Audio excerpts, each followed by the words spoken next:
Hi friends, welcome to Malarvanam. எல்லோரும் எப்படி இருக்கீங்க? ஹோப் எல்லோரும் நல்லா இருப்பீங்கன்னு நம்புகிறேன். நாங்களும் எல்லோரும் ரொம்ப நல்லா இருக்கோங்க. ஸோ என்னோடய வீடியோ என்னென்னு பார்த்தீங்க அப்படின்னா, வேலை ஸ்டார்ட் ஆகிடுச்சு, பசங்களுக்கு ஸ்கூல் ஸ்டார்ட் ஆகிடுச்சு. வீக்கெண்டில் என்னென்ன வேலைகள் நான் செய்கிறேன் அப்படின்றது தாங்க. 2 நாளுமே எனக்கு பயங்கரமாக வச்சு செஞ்சிச்சு. இந்த வாரம் பார்த்தீங்க அப்படின்னா டியூஸ்டேவும் தேர்ஸ்டேவும் வீடியோ அப்லோட் பண்ணுறேங்க. இன்றைக்கி அப்லோட் பண்ணுற வீடியோ வந்து சாட்டர்டேவோட ஃபுல் ரொட்டீன். தேர்ஸ்டே அன்றைக்கி அப்லோட் பண்ணுற வீடியோ பார்த்திங்க அப்படின்னா சண்டேவோட ஃபுல் ரொட்டீனுங்க. 2 நாளும் செம்மையாக வேலை போச்சு. இன்றைக்கி தான் இந்த வீடியோ இப்போ தான் வாய்ஸ் ஓவர் கொடுக்குறேன். ஸோ என்னால் முடியலை.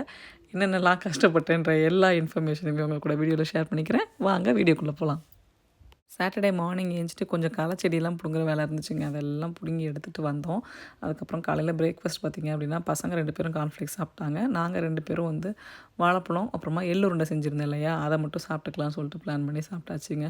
காலையிலே பழம் சாப்பிட்டுட்டு எள்ளுருண்டை சாப்பிட்டதுனால என்னமோ தெரியல, பாடி பயங்கர ஹீட் ஆகிடுச்சு. அதுக்கப்புறம் தான் ரியலைஸ் பண்ணோம். ஸோ அதனால் யாராவது எள்ளுருண்டை சாப்பிட்றீங்க அப்படின்னா ஈவினிங் ஸ்நாக்காக இல்லை மத்தியானத்தில் ஃபுட்டுக்கு முன்னாடி அந்த மாதிரி எடுத்துக்கோங்க. ஏன்னா காலையில் சாப்பிட்டது தப்பு அப்படின்னு சொல்லிட்டு லேட்டரான் தான் எங்களுக்கு புரிஞ்சுது. ஏன்னா அன்றைக்கி ஃபுல்லாகவே பாடி பயங்கர ஹீட் ஆகிடுச்சு. ஸோ அதனால் இது ஒரு டிப் அவங்கக்கிட்ட நான் ஷேர் பண்ணிக்கிறேன். காலையில் ஃபஸ்ட்டு வேலை பார்த்திங்க அப்படின்னா லாண்ட்ரி வந்து 3 லோடு போட வேண்டியது இருக்குங்க. 1 போட்டு எடுத்துட்டேன், இன்னும் 1 போடணும், அதுக்கப்புறம் 1 போடணும். ஸோ அதனால் வேலைகள் எல்லாமே இருக்குது. துணி பார்த்திங்க அப்படின்னா இந்த ஒரு வாரத்தோட துணி தாங்க. வேலைக்கு போகிறதுக்கு முன்னாடியே மண்டேவே வந்து கம்ப்ளீட்டாக எல்லாத்தையும் க்ளீன் பண்ணி செட் பண்ணி வச்சுட்டு தான் போனேன். ஆனால் அதுக்கப்புறம் 1 வீக்கில் பார்த்திங்க அப்படின்னா காலையில் வந்து குளிச்சுட்டு போவாங்க, அதுக்கப்புறமா பசங்க சாயங்காலம் வந்து குளிப்பாங்க. இப்படியே வந்து ஒரு நாளைக்கு 2 செட்டு, என்னோடதும் 2 செட்டு சேர்ந்ததுனால ஃபுல்லாக ஆகிடுச்சிங்க. ஸோ லாண்ட்ரியே இந்த வாரம் பெரிய வேலை. பெட்ஷீட்டும் பார்த்திங்க அப்படின்னா வீக்லி ஒன்ஸ் துவைப்பேன் அப்படின்றதுனால எனக்கு அந்த வேலையும் கரெக்டாக போயிட்டுருக்கு. வரலட்சுமி விரதம் வேறு இருந்துச்சா, ஸோ அதனால் எல்லாத்தையுமே கம்ப்ளீட்டாக கழுவி தொடச்சி எடுக்கணும்னு சொல்லிட்டு கடன் பண்ணிகிட்டு இருந்தேன். உண்மையாலுமே ரொம்ப வேலை சேர்ந்துருச்சு அப்படின்னா ரொம்ப கஷ்டம். அதுவும் இந்த மாதிரி பூஜை அது மாதிரிலாம் வரும்போது என்னால் அந்த மாதிரி வீடு துடைக்காமல் துணியெல்லாம் பெட்ஷீட்லாம் மாற்றாமல் சாமி கும்பிட மனசும் வர மாட்டேங்குது. நமக்கு அது மாதிரி செஞ்சும் பழக்கம் இல்லை, செய்யாமல் இருக்கவும் முடியலை, செய்யவும் முடியல அப்படின்ற மாதிரி நிலமையில் இருக்குங்க. இந்த வீக்கெண்டும் அடுத்த வீக்கெண்டும் கொஞ்சம் பிஸியாக தான் போகும். எதுவுமே பிளான் பண்ண முடியாது. அதுக்கப்புறம் லாங் வீக்கெண்ட் வருது இல்லையா, அந்த லாங் வீக்கெண்டு தான் எதுவும் எங்கேயும் போவேன்னா அட்லீஸ்ட் ரெஸ்ட் எடுத்துக்கலாம் அப்படின்னு சொல்லிட்டு பிளான் பண்ணியிருக்கேங்க. ஸோ அதுக்குள்ளே பசங்க என்ன பிளான் பண்ணுறாங்கல்ல, அவங்க என்ன பிளான் பண்ணுறாங்கன்னு தெரில. பட் என்னோடய மைண்ட் செட் வந்து அந்த 3 டேஸ் தான் நமக்கு ரெஸ்ட்டு. 3 நாள் கண்டிப்பாக நல்லா தூங்கி எழுந்திரிக்கலாம் அப்படின்னு பிளான் பண்ணுறேன். பார்ப்போம். ரொம்ப கஷ்டமாக இருக்குது அப்படின்றதுனால தான் தூங்கி எந்திரிக்கணுன்ற வார்த்தை என் வாயில் வருது. இல்லை அப்படின்னா தூக்கமே வராது. இந்த வேலை செய்யணும், அந்த வேலை செய்யணும் அப்படின்றது மட்டும்தாங்க தோணும். ஆனால் முடியல. ஏன்னா கொஞ்சம் கரெக்டாக பிளான் ஷெட்யூல் போயிட்டு இருந்துச்சு. அதுக்கு இடையில பார்த்தீங்க அப்படின்னா 2, 3 எக்ஸ்ட்ரா வேலையை சேர்த்துக்கிட்டேன். அந்த வேலையை சேர்த்ததுனால ரொம்ப கஷ்டமாயிடுச்சுங்க. இன்னும் கொஞ்ச நாளில் ஃபால் வந்துடும். அப்போ இலையெல்லாம் கொட்ட ஆரம்பிச்சிடும் இல்லையா, ஸோ அதனால் அதுக்கு முன்னாடி நம்மளே ஒரு எண்ணெய் காய்ச்சலாம் அப்படின்னு சொல்லிட்டு பிளான் பண்ணியிருக்கேன். இது எந்த அளவுக்கு இந்த எண்ணெய் நல்லாயிருக்கும் அப்படின்றலாம் எனக்கு தெரியல. வீட்டில் எல்லாமே இருக்குது, நம்மளே காய்ச்சி பார்த்தா என்ன அப்படின்றதுனால ஃபஸ்ட் டைம் இந்த மாதிரி நான் ஒரு ஸ்டெப் எடுத்திருக்கேங்க. 2 பெரிய கத்தாழை வந்து கட் பண்ணி எடுத்திருக்கேன். அதுக்கப்புறம் செம்பருத்தி இலையும் செம்பருத்தி பூவும் கொஞ்சம் பெருசாக இருந்தது எல்லாத்தையுமே வந்து பறித்து எடுத்துக்கிட்டேன். காஞ்ச செம்பருத்தி போட்டால் நல்லாயிருக்கும் அப்படின்னு சொன்னாங்க. பட் காஞ்ச செம்பருத்தி சேர்த்து வச்சுருந்தேன், அது அதுக்கப்புறம் மிஸ் ஆகிடுச்சு, எங்கே போட்டேன்னு தெரியல. அதனால் ஃப்ரெஷ்ஷாகவே கொஞ்சம் முட்டாக இருந்தது எல்லாத்தையுமே வந்து பறித்து எடுத்துக்கிட்டேங்க. ஸோ இதெல்லாம் தான் நான் போடுற ஐட்டம். ஃபஸ்ட்டு வந்து செம்பருத்தி இலை, செம்பருத்தி பூவை எடுத்து மிக்ஸி ஜாரில் போட்டுடலாம். அதுக்கப்புறமா நம்ம வந்து கத்தாழையில் உள்ளே இருக்க ஜெல்லு மட்டும் சேர்க்கணும் அப்படின்ற அவசியம் இல்லை. லைட்டாக அந்த முள்ளை மட்டும் கட் பண்ணி எடுத்துகிட்டு அதுக்கப்புறமா அதையும் வந்து பொடி பொடியாக போட்டுக்கலாம். என்கிட்ட நெல்லிக்காய் வந்து ஃப்ரோசன் நெல்லிக்காய் தான் இருக்குது. ஃப்ரெஷ் நெல்லிக்காய் இங்கே கிடைக்காது. ஸோ அதனால் ஃப்ரோசன் நெல்லிக்காய் வாங்கி வச்சுருக்கேன். அதுலேயும் ஒரு 4 நெல்லிக்காய் எடுத்து போட்டுடலாம். இந்த நெல்லிக்காய் அவ்வளோ ஃப்ரெஷ்ஷில் இருக்கிற அளவுக்கு சத்து இருக்குமான்னு கேட்டிங்க அப்படின்னா கண்டிப்பாக இருக்காது. ஏன்னா எந்த ஒரு ஃப்ரோசன் வெஜிடபிள் இருந்தாலும் சரி, அதை ஹாஃப் பாயில் பண்ணி தான் அதை வந்து ஸ்டோர் பண்ணுவாங்க. ஸோ அதனால் பாயில் பண்ண இந்த இது வந்து இதுக்கு நல்லதான்னு எனக்கு தெரியல. பட் இருக்குது, சேர்த்துக்கலாம் அப்படின்னு சொல்லிட்டு நான் 4 மட்டும் எடுத்து வச்சுருக்கேங்க. ஸோ சைடில் இருக்க முள்ளெல்லாம் எடுத்துகிட்டு கட் பண்ணி போட்டுடலாம். தண்ணி எதுவுமே சேர்க்க வேணாம். அப்படியே மிக்சியில் போட்டு நல்லா கொஞ்சம் அப்படியே விட்டு அரைச்சி எடுத்தீங்க அப்படின்னா நல்லா மருதாணி மாதிரி அரைச்சி வந்துடுங்க. அரைக்கும் போது வாசனை நல்லாயிருக்கும். ஆனால் அதுக்கு போடுறதுக்கு முன்னாடி இந்த கத்தாழையோட வாசனை பிடிக்காது அப்படின்னா கொஞ்சம் கஷ்டமாக தாங்க இருக்கும். ஸோ நல்லா வந்து அரைச்சி எடுத்துட்டோம் அப்படின்னா அதுக்கப்புறம் தேங்காய் எண்ணெயில் போட்டு காய்ச்சி எடுத்துடலாம். நான் ரொம்ப ஹேர் கேரு, ஸ்கின் கேரு அந்த மாதிரிலாம் பெருசாக நான் ஒன்றும் பண்ணுற ஆள் இல்லை. கல்யாணத்துக்கு முன்னாடி அம்மா வந்து நிறைய பண்ணியிருக்காங்க. ஆனால் கல்யாணத்துக்கு அப்புறம் அப்படியே அவ்வளோ ஒரு சோம்பேறித்தனம். ரொம்ப ஒரு மாதிரி இருந்துச்சு அப்படின்னா கடலை மாவும் மஞ்சளும் வந்து நல்லா குழச்சிட்டு மூஞ்சில் போட்டுட்டு அதுக்கப்புறம் குளிச்சுருவேன். இதுதான் மோஸ்ட்லி நான் அதிகமாக முகத்துக்கு பண்ணுறதா இருக்கும். அப்படியும் ரொம்ப இல்லை அப்படின்னா முல்தானி மெட்டி கிடச்சிது அப்படின்னா அதை வாங்கிட்டு வந்து வச்சுருப்பேன். ஃபஸ்ட்டு வாங்கிட்டு வந்தது ஒரு 8 வருஷமாக வச்சுருந்தேன். இப்போ தான் அதை காலி பண்ணேன். அதுக்கு எக்ஸ்பைரி டேட்லாம் இருந்துச்சா இல்லையான்னு கூட எனக்கு தெரியாது. எப்போயாவது ரொம்ப ரொம்ப ரேராக அதை மட்டும் போடுவேன். பட் மோஸ்ட்லி நான் வந்து எனக்கு மூஞ்சில் கொப்பளம் இருக்குது, ஒரு மாதிரி இருக்குது அப்படின்னா, ஆயிலியாக இருக்குது அப்படின்னா கடலை மாவும் மஞ்சளும் மட்டும்தாங்க. அதை விட பெஸ்ட்டு எதுவுமே இந்த உலகத்தில் இல்லைன்னு தான் நான் சொல்லுவேன். அது 2 மட்டுமே போதும். அப்புறமா எப்போயாவது மாதத்தில் ஒரு தடவை பார்த்தீங்க அப்படின்னா ஃபுல்லாக கடலை மாவு தேய்ச்சி குளிப்பேன். தலையிலேருந்து உடம்புக்கு எல்லாமே வந்து கடலை மாவு தேய்ச்சி குளிப்பேன். பயத்த மாவு எனக்கு ஒத்துக்கல. அதனால் நான் வந்து எப்போவுமே வந்து கடலை மாவு தான். ஸோ நீங்கள் அது மாதிரி ஹோம் ரெமெடி ஏதாவது பண்ணுவீங்க அப்படின்னா கண்டிப்பாக கமெண்ட்ஸில் சொல்லுங்கள். ட்ரை பண்ணி பார்க்கலாம். எனக்கு ஸ்கின் கேர் பண்ணிக்கிற அளவுக்கு நிஜமாக டைம் இல்லை. அந்த வயசை தாண்டிட்டேன்னா என்னமோ தெரியல. சின்ன வயசில் தோணும் நம்மளும் இதை பண்ணிக்கணும் அதை பண்ணிக்கணும் அப்படின்னு சொல்லிட்டு. அப்போல்லாம் அம்மாவே வந்து பண்ணுவாங்க. ஸோ அம்மாவே ஃபுல்லாக டேக் கேர் பண்ணிட்டதுனால எனக்கு அதில் பெருசாக நான் எதுவும் செல்ஃபாக பண்ணதில்லை. இப்போ எனக்கு எதுவுமே தோணலை. எனக்கு அந்த கடலை மாவு மஞ்சளை தவிர வேறு எதுவுமே தோணலை. அல்ல அதுவே நல்லது அப்படின்னாலும் கண்டிப்பாக கமெண்ட்ஸில் சொல்லுங்கள். கொஞ்சம் கத்தாழை அதிகமாக இருந்துச்சு. அந்த கத்தாழையை மட்டும் தனியாக அரைச்சிட்டு இன்றைக்கி தேய்ச்சி குளிச்சிடலான்னு சொல்லிட்டு தலைக்கு தடவிட்டு இருக்கேங்க. ஸோ அந்த தலைக்கு தடவிட்டு தான் வேலையே ஸ்டார்ட் பண்ணேன். தலைக்கு ஏதாவது தடவி குளிக்கிறது எனக்கு ரொம்ப பிடிக்கும். அதனால் அப்படியே கத்தாழை இல்லை அப்படின்னா மருதாணி அந்த மாதிரி ஏதாவது ஒன்று தலைக்கு தேய்ச்சி குளிச்சிடுவேன். பசங்களுக்கும் வந்து இன்றைக்கி சனிக்கிழமை இல்லையா, ஸோ அதனால் எண்ணெய் தேய்ச்சி தலைக்கு ஊற்றியாச்சு. அதெல்லாம் எனக்கு வீடியோ ஷூட் பண்ண டைம் இல்லை அப்படின்றதுனால எண்ணெய் வச்சது எதையுமே எடுக்கலைங்க.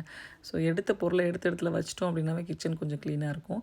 இங்கே தேங்காய் எண்ணெய் பார்த்திங்க அப்படின்னா நான் இந்தியன் ஸ்டோரில் பெரும்பாலும் வாங்க மாட்டேங்க. நான் காஸ்கோவில் அந்த பல்காக பெரிய டப்பாவாக இருக்கும் இல்லையா, அதுதான் வாங்குவேன்.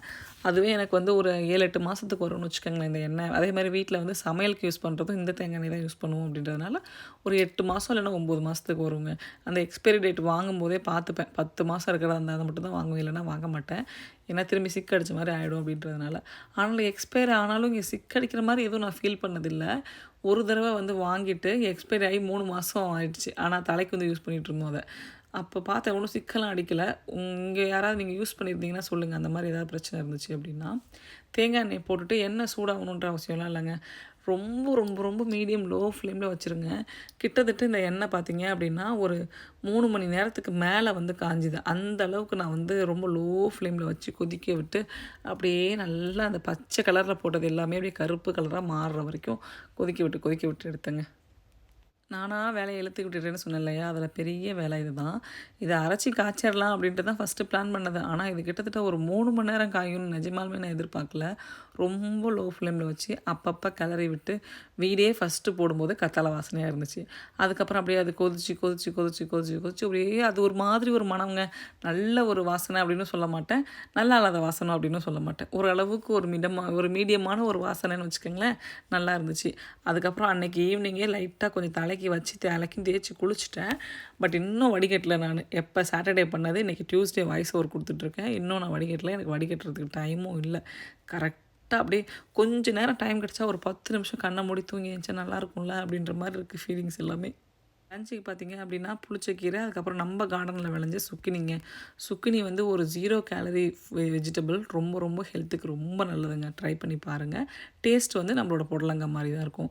எனக்கு ஃபஸ்ட்டு புளிச்சக்கீரை போட்டு சாப்பிடணும் போல தான் ஆசையாக இருந்துச்சு. அதனால் புளிச்சக்கீரை போட்டு சாப்பிட்டுட்டு அதுக்கப்புறமா காய் போட்டு சாப்பிட்டேன். இப்போ ஒரு 1.5 மணி நேரத்துக்கு அப்புறம் பாருங்கள் எப்படி கொதிச்சிருக்கு அப்படின்னு சொல்லிட்டு. இன்னமும் வந்து பச்சையாக தான் இருக்குது. அது நல்லா இன்னும் ஒரு 1 மணி நேரம் கொதிச்சிருந்துச்சுன்னா தான் கரெக்டாக இருக்குங்க. ரொம்ப லோ ஃப்ளேமில் வச்சுக்கோங்க. பொறுமையாக எந்த அளவுக்கு பொறுமையாக கொதிக்குதோ அந்த அளவுக்கு அது நல்லதுங்க. இப்போ ட்ராவெல்லாம் சுத்தம் பண்ணலான்னு சொல்லி வந்தாச்சு. கிட்டத்தட்ட இந்த ட்ராவெல்லாம் சுத்தம் பண்ணி ஒரு 3 மாதம் ஆகிடுச்சு. ஸ்கூல் லீவ் விட்டாங்க இல்லையா, அந்த முதல் வாரம் சுத்தம் பண்ணேன். அதுக்கப்புறம் அந்த ஒவ்வொரு பேப்பரையும் கொண்டு வந்து அந்த 4 ட்ராவில் தாங்க வைப்பாங்க. இதை நான் மட்டும்தான் ஓப்பன் பண்ணணும், நான் மட்டும்தான் அக்சஸ் பண்ணணும் நிறைய தடவை சொல்லிட்டேன். ஆனால் யாரும் கேட்குறதுக்கு தான் ஆள் இல்லை இந்த வீட்டில். அங்கே வச்சிடலாம். ஐலேண்டை க்ளீன் பண்ணுங்கன்னு சொல்லிட்டேன்னா போதும், உடனே ஐலேண்டில் இருக்கிறது எல்லாமே அந்த 4 ட்ராவுக்கு தாங்க வரும். என்னால் முடியலை சொல்லி. அதனால் சரி இனிமேல் சொல்கிறத விட்டுட்டு நம்மளே மாதத்துக்கு ஒரு தடவை க்ளீன் பண்ணிக்கலாம்டா அப்படின்ற முடிவு கொண்டுட்டேங்க. அக்கா வேலைக்கும் போய்கிட்டு பசங்களையும் எப்படி பார்த்துக்குறீங்கன்னு ஒரு கமெண்ட் வந்துருந்துச்சு. கொஞ்சம் டீப்பாக எக்ஸ்பிளைன் பண்ணி சொல்லுங்கள் அப்படின்னு சொல்லி போட்டிருந்தீங்க. இதில் டீப்பாக எக்ஸ்பிளைன் பண்ணி சொன்னேன் அப்படின்னா கொஞ்சம் புலம்புற மாதிரி தான் இருக்கும். என்னென்னா எனக்கும் கஷ்டமாக தான் இருக்கும். வேலைக்கு போயிட்டு வீட்டுக்கு வந்த உடனே அந்த சிங்க்கு ஃபுல்லாக பாத்திரம் இருந்துச்சுன்னு வச்சுக்கோங்களேன், எனக்கு அவ்வளோ கஷ்டமாக இருக்கும். ஏன்னா அந்த வேலையை நான் வீட்டில் இருக்கும்போது உடனுக்குடனே செஞ்சுருவேனா, அந்த வேலை செய்யாமல் இருக்கும்போது அப்படியே ரொம்ப பாரமாக இருக்க மாதிரி இருக்கும். ஏன்னா ஸ்கூல்லேருந்து வந்துட்டு அவ்வளோ டயர்டாக வருவேனா, வந்த உடனே ஒரு 10 நிமிஷம் உட்கார முடியாது. ஏன்னா நம்மளோட லஞ்ச் பாக்ஸ் எடுத்து நம்ம சிங்கில் தான் வைப்போம். பார்த்த உடனே என்னால் போய் அங்கே உட்காரணும்னு எனக்கு தோணவே தோணாது. அந்த வேலையை முடிச்சுட்டு தான் போகணுன்னு சொல்லி தோணும். அந்த வேலையை முடித்தோடனே பார்த்தீங்க அப்படின்னா, ஈவினிங் ஸ்நாக்ஸ்க்கு இன்றைக்கி இதை பண்ணலாம் அப்படின்னு சொல்லிட்டு ஏதாவது ஒன்று ஸ்டார்ட் பண்ணுவேன். இப்படியே வேலையை இழுத்து விட்டுப்பேன். இன்றைக்கி வரைக்கும் வேலைக்கு போயிட்டு 2 வருஷம் முடிஞ்சிருச்சு. இன்றைக்கி வரைக்கும் பார்த்தீங்க அப்படின்னா, ஒரு நாள் கூட வந்து ரெஸ்ட் எடுக்கலாம் அப்படின்னு சொல்லிட்டு இருந்ததே இல்லை. என்னால் முடியலை அப்படின்னா மட்டும்தான் போய் தூங்குவேன். இல்லை அப்படின்னா ஏதாவது ஒரு வேலை இருந்துக்கிட்டே தாங்க இருக்கும் வீட்டில். அந்த மாதிரி செய்கிறதுனால மட்டும்தான் வீடு க்ளீனாக இருக்குது. இல்லை அப்படின்னா வீடு மெஸ்ஸியாக தான் இருக்கும். வீடு மெஸ்ஸியாக இருந்துச்சு அப்படின்னா என்னால் ஹாப்பியாகவே இருக்க முடியாது. சிங்கில் இருக்க பாத்திரத்துக்கே நான் பயங்கரமாக டென்ஷன் ஆவேன். ஸோ அதனால் எனக்கு வீடு க்ளீனாக இருந்துச்சு அப்படின்னாவே நான் ஓரளவுக்கு ஹாப்பியாக இருப்பேங்க. அதனால் வீடு க்ளீனிங் தான் என்னோடய ஃபஸ்ட்டு ப்ரிஃபரன்ஸாக இருக்கும். வேலைக்கு போயிட்டு வந்த உடனே உங்களுக்கு என்ன பண்ணணும்னு தோணும் அப்படின்னு சொல்லி கேட்டிருந்தீங்க. பெருசாக ஒன்றும் இல்லை. எனக்கு வின்டர் டைமில் பார்த்தீங்க அப்படின்னா, நான் போயிட்டு வந்தோடனே ஒரு காஃபியோ, டீயோ யாராவது போட்டு சுட சுட வச்சுருந்தா நல்லாயிருக்கும் அப்படின்னு சொல்லி தோணும். நிறைய தடவை என் வீட்டுக்கார்ட்ட சொல்லியிருக்கேன். "நீ ஒரு வார்த்தை கிளம்பும்போது சொல்லு, போட்டு வைக்கிறேன்" அப்படின்னு சொல்லுவாங்க. நான் கிளம்பும்போது அவங்கக்கிட்ட சொல்லி அவங்க போட்டாங்க அப்படின்னா, அந்த காஃபி, டீ எனக்கு நல்லா இருக்குமான்னு எனக்கு தெரில. ஆனால் எனக்கு இது பிடிக்கும் அப்படின்னு சொல்லிட்டு என்னைக்காவது போட்டு வச்சுருந்தாங்க அப்படின்னா, அன்னைக்கு எனக்கு ஹாப்பியாக இருக்கும். ஸோ இது வரைக்கும் அந்த மாதிரி எதுவும் நடக்கலை. கண்டிப்பாக நடந்துச்சு அப்படின்னா, நான் உங்கள் கூட வீடியோவில் வந்து ஷேர் பண்ணிக்கிறேன். ஆனால் நான் திரும்பி அவங்கள்ட்ட அதை சொல்ல மாட்டேன். எனக்கு இன்றைக்கி போட்டு வைக்கிறீங்களா அப்படின்னு சொல்லி நான் கேட்க மாட்டேன். பட் நிறைய நாள் சொல்லியிருக்கேன். யாராவது ஒருத்தர் வீட்டில் காஃபி, டீ போட்டு வச்சுட்டு அப்படியே வெல்கம் பண்ணால் செம்மையாக இருக்கும்ல அப்படின்னு சொல்லிட்டு. ஸோ அந்த மாதிரி தான் வச்சுக்கோங்களேன். ஓகே, நம்ம என்னோட விலாகுக்கு வருவோம். காலையில் லஞ்ச் எல்லாம் முடிச்சு க்ளீனிங்லாம் முடிஞ்சிச்சு இல்லையா? அதுக்கப்புறமா எங்களோட தமிழ் ஸ்கூல் ஓப்பனிங்க்காக டீச்சர்ஸ்க்கெலாம் பார்த்திங்க அப்படின்னா 1 வீக் முன்னாடியே வந்து ஓரியன்டேஷன் சொல்லிட்டு வைப்பாங்க. ஸ்கூலோட ரூல்ஸ் எல்லாமே சொல்லுவாங்க. ஸோ அதுக்காக தான் போயிட்டு வந்தேன். அதுக்காக போயிட்டு வந்துட்டு நாளைக்கு நமக்கு வந்து சுழியம் வந்து போடுற வேலை இருக்குது. ஸோ அதுக்காக சுழியத்துக்கு வந்து ரெடி பண்ணி வச்சிடலாம், உள்ள பூர்ணம் ரெடி பண்ணி வச்சிடலான்னு சொல்லிட்டு கடலைப்பருப்பை வேக வச்சு எடுத்துட்டாங்க. நிறைய பேர் இந்த கடலைப்பருப்பை வந்து குக்கரில் வச்சு குழையெல்லாம் வச்சு எடுப்பாங்க. ஆனால் நான் என்ன பண்ணுவேன் அப்படின்னா, நான் வந்து வேக வச்சுட்டு வடிகட்டிட்டு அதுக்கப்புறமா மிக்சியில் வந்து அரைச்சிப்பேன். எனக்கு இந்த மெத்தடு தாங்க யூஸ்ஃபுல்லாக இருக்குது. ஏன்னா அந்த குழஞ்சி எடுக்கும்போது என்ன ஆகுது அப்படின்னா, பாகோ இல்லை அது எதுவோ பதம் வந்து சரியாக வராத மாதிரி எனக்கு ஒரு ஃபீல். அதனால் நான் கொஞ்சம் கொஞ்சமாக இந்த மாதிரி மிக்சிலேயே போட்டு எடுத்துருவேன். எனக்கு அது கொஞ்சம் நல்லா இருக்க மாதிரி, டேஸ்ட்டும் நல்லா இருக்க மாதிரி நான் ஃபீல் பண்ணியிருக்கேன் குக்கரில் வைக்கிறத விட இந்த மாதிரி பண்ணுறது. ஸோ நீங்களும் இதே மாதிரி ட்ரை பண்ணுறீங்களா? இல்லை குக்கரில் வைக்கும்போது ஏதாவது டிப்ஸ் இருந்துச்சு அப்படின்னாலும் எனக்கு கமெண்ட்ஸில் சொல்லுங்கள். அதே மாதிரி இந்த சுழியத்துக்கு பார்த்திங்க அப்படின்னா நிறைய டைப்பாக பண்ணுவாங்க. பச்சை பயிறு வேக வச்சு பண்ணுவாங்க.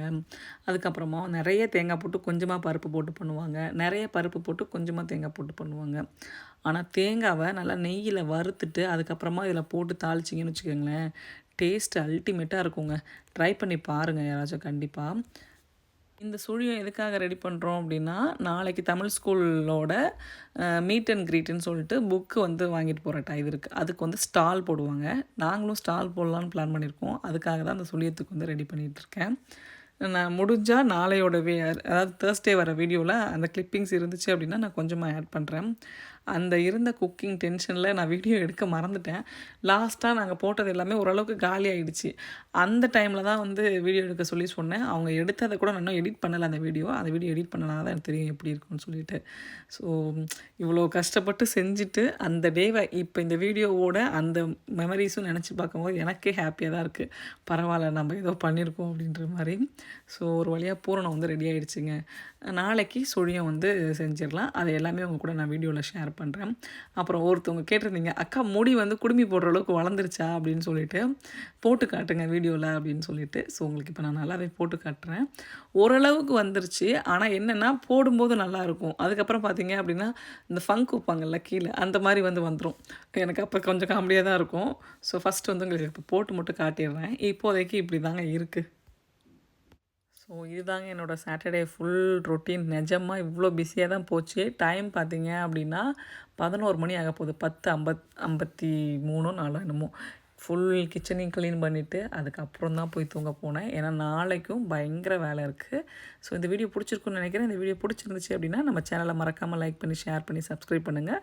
அடுத்த வீடியோ தேர்ஸ்டே அன்றைக்கி வருங்க. தேங்க்ஸ் ஃபார் வாட்சிங்.